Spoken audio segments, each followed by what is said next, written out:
Zeb had an idea to take this $20 waterfall dresser and I want to make it look like a waterfall. Today we're going to stretch the base of our painting creativity and see if we can actually make this waterfall dresser come to life. All right, so you see this loose peeling veneer that's just up here on the top? I'm gonna go ahead and I'm gonna peel off what's not sticking because I don't need that. It's just gonna be a problem, and the way I'm gonna fix it, I don't care how much veneer is actually attached.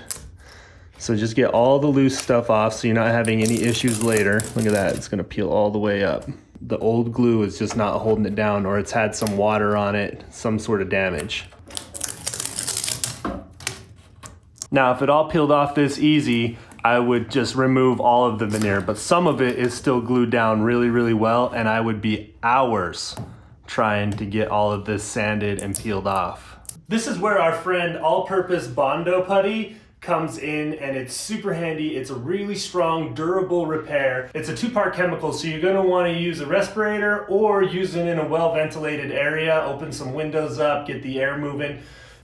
I usually use a scrap piece of wood to mix it up, but today I'm using my thrifted ruler. It's gonna work great as a straight edge and a mixing stick. I also use a scrap piece of wood to mix it on, but I have these cut mats from IKEA that are pretty cheap, so I'm gonna use one of those today. It comes with a cream hardener, and I'm gonna put a fairly healthy amount on there because I've got a lot. What the cream hardener does is that's what helps it set up in that 15-minute window.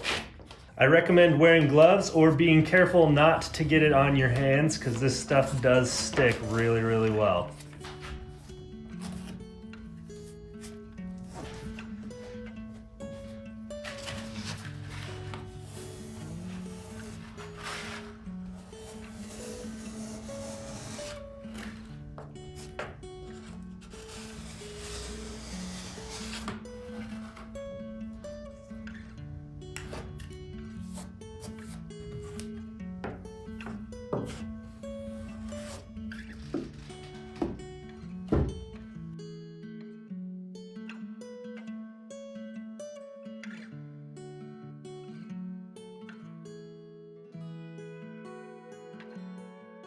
Now that Zeb has the repairs done, we're ready to base coat. I'm gonna be using the Turquoise Iris VIP. It's got a nice wide edge so you can base coat really fast. Zeb's gonna start behind me using the DIY blending brush just to get anywhere where maybe there's some drips or places that this wide brush can't cover. Because my brush does not fit into my container, I'm gonna pour out some of this Hay Sailor onto a plate. Some, more like all.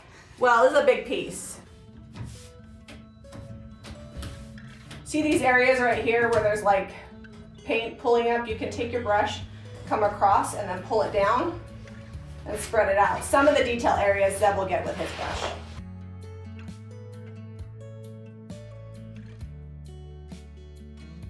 You can pick up the paint and products that we use at JamiRayVintage.com.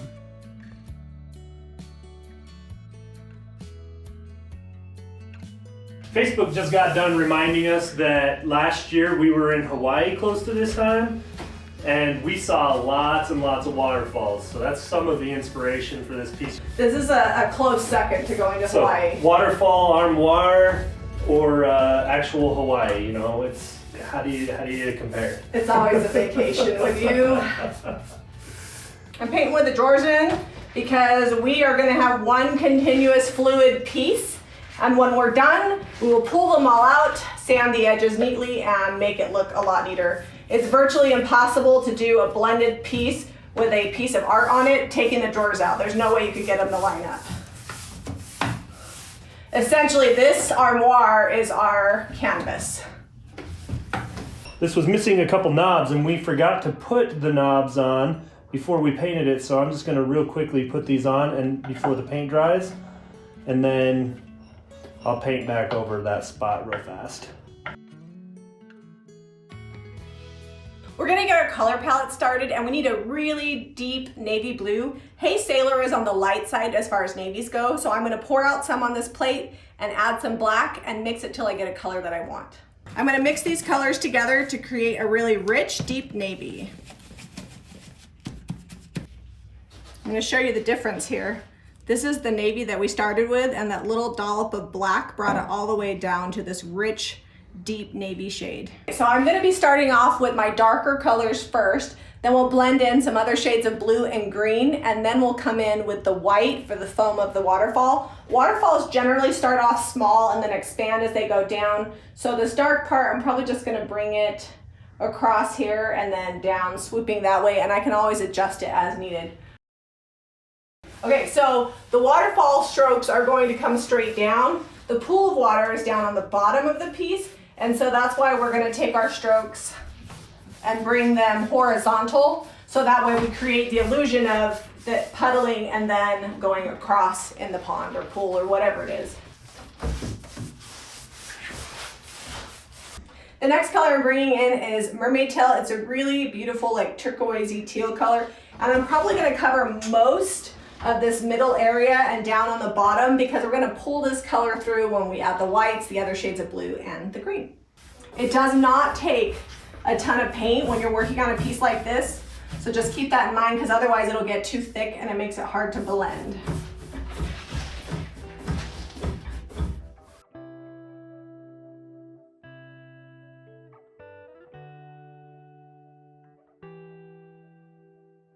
We're going to be using Turquoise Iris's Water Girl. It's a continuous mister. Dion Woods does a lot of paint blending, and it's amazing for getting this DIY paint to move and blend with a brush and water. All right, so I'm just going to take the same brush that I've been using now that I have a majority of this mermaid tail on there, and I'm going to be soft. The thing with blending is if you push too hard, especially after it's wet, you are going to get all the way down to the original wood color.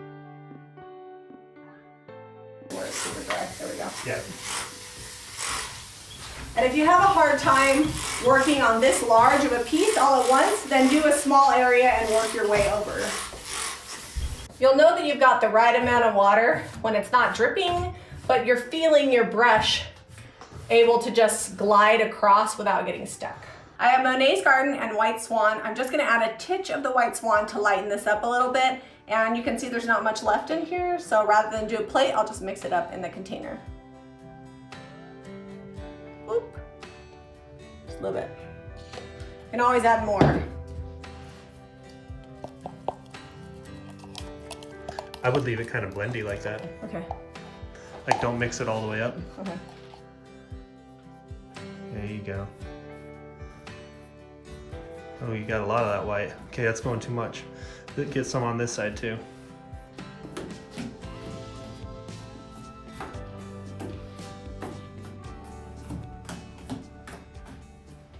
Because this is a clay-based paint and heavily pigmented, it can hold up to the water. And what the water does is it takes the paint and the streaky brush strokes and blends them together. And the more you use, the more it blends. And as we get further down in the process, I'll probably use some more water, but I'm really just getting the base on here, and then we'll come back in and add layers. So does it need to be darker on the top and lighter on the bottom? Or so what happens is that when water falls, it's gonna appear to be pretty blue on the top, but once it starts moving and getting aerated with all that air in it, it gets lighter, and then when it falls on the bottom, it gets foamy and white.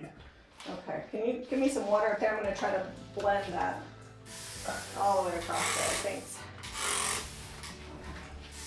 I'll give you the paint, I'm just gonna be working on blending. Yeah.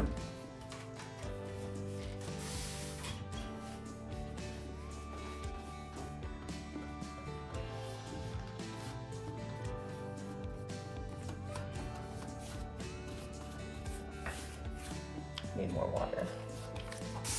And we're gonna come back with white paint, so this is just the background.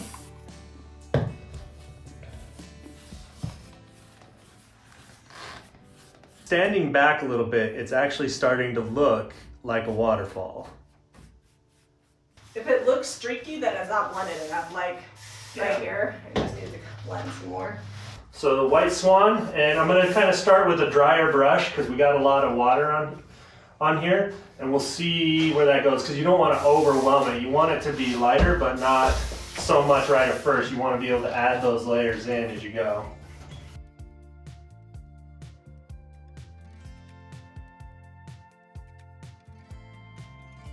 Need more white up top. Like right in here. Yeah. Like right in here, yeah. Thanks.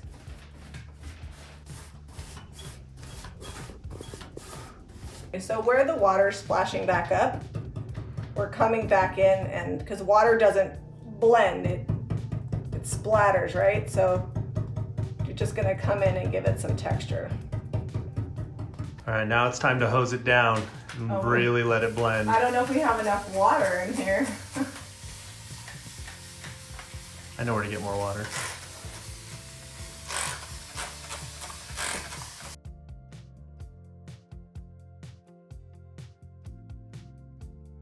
To finish the sides off, we've got a little bit of that little black dress mixed with Hay Sailor, and I've got some peekaboos because I didn't quite get one coat coverage with the Hay Sailor, so I'm just gonna come back over and finish it off with Hay Sailor, and then we'll take the Water Girl and hit it with the water and blend the two colors in together, and then that'll be the side. That's all we're gonna do on the sides.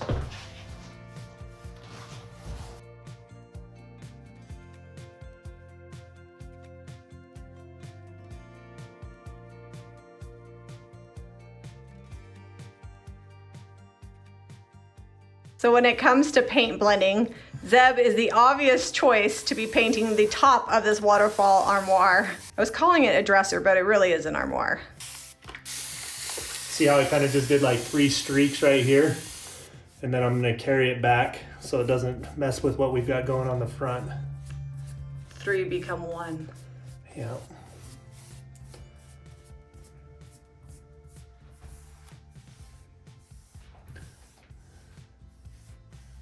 In the process of blending and spraying with water, we've lost some of our detail on the bottom, so I'm just gonna do that last. We're gonna go in here and add some more in.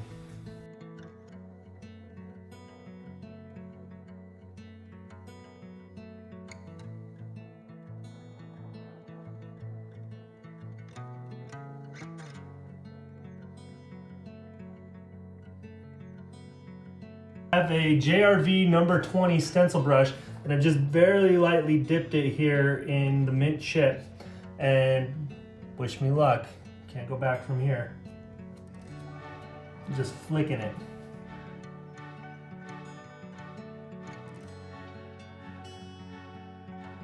Just some light sanding. It was a little too crisp.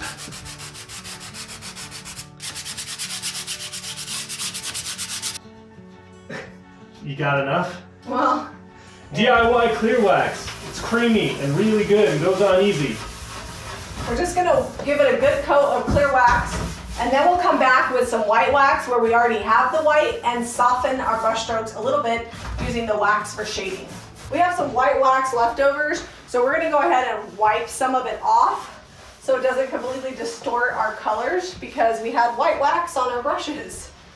So I didn't love how streaky it was, and I've been experimenting coming in with almost a dry brush of white wax and kind of going back and forth, making it look a little foggy, because usually when you're when you're at a waterfall, it's not like a streaky finish. You can almost see the mist coming off of the water, and I feel like the white wax kind of helps with that. So we were doing this over clear wax, so it's not super harsh. I'm kind of going in an X pattern, and that's giving it a non-streaky look, and then coming right back and rubbing horizontally.